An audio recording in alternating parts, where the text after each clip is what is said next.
Hello everyone. Today I'm going to walk you through how to export a capture from Polycam and bring it into MeshLab for some cleanup and optimization. This capture was made by the user Easy360.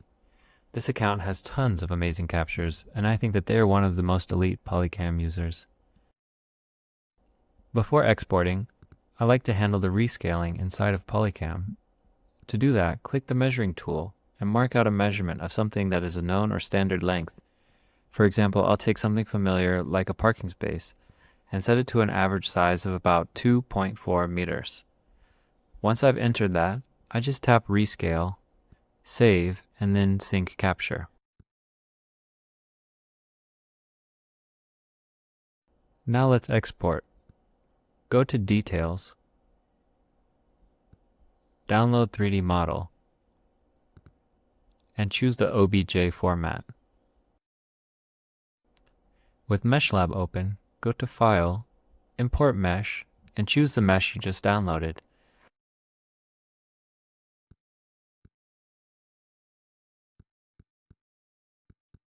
I like to double check that the scale came through correctly.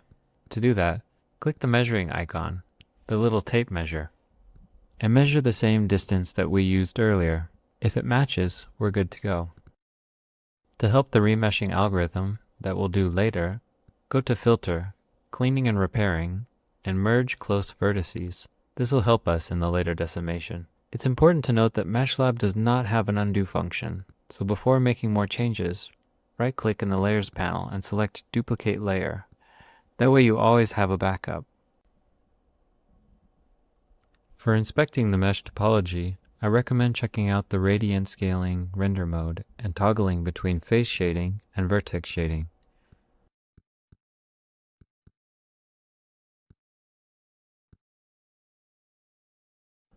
Also, to render the meshes as unlit, which is the same way that you see them in Polycam, set the shading mode to None.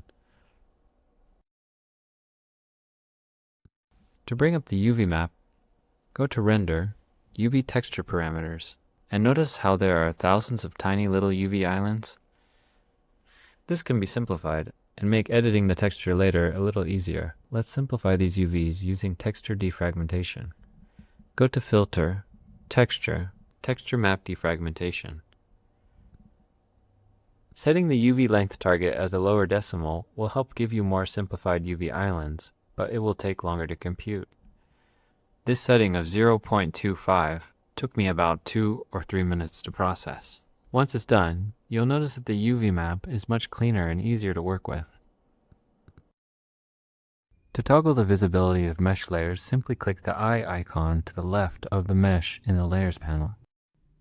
To get an orthographic top-down view, go to Windows, View from, Top. Now I want to reduce the amount of polygons in some areas, while maintaining the full resolution in the main area. Use the Select tool to mark out the area you want to preserve. Then hit Q to create the selection, and then I to invert the selection. Then go to Filters, Simplification, Quadratic Edge Collapse Decimation with Texture. For most photogrammetry captures, a 50% reduction is a safe bet.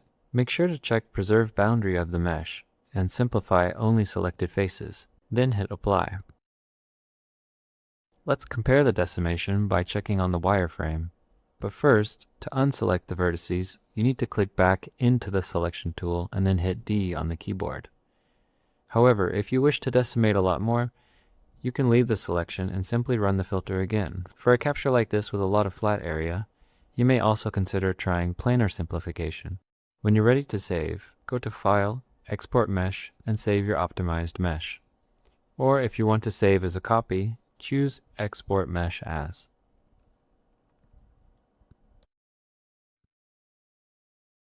I hope you found these MeshLab procedures helpful. This is really only scratching the surface of a very powerful mesh processing tool, and there are tons of other filters and processes to help facilitate working with photogrammetry meshes. If it's for 3D printing, industrial design, archaeology, or entertainment, this program is a fantastic and free resource. I'd love to hear about how you use Polycam and MeshLab together, and if you'd like to share, please join the Polycam Discord or leave a comment. Thank you.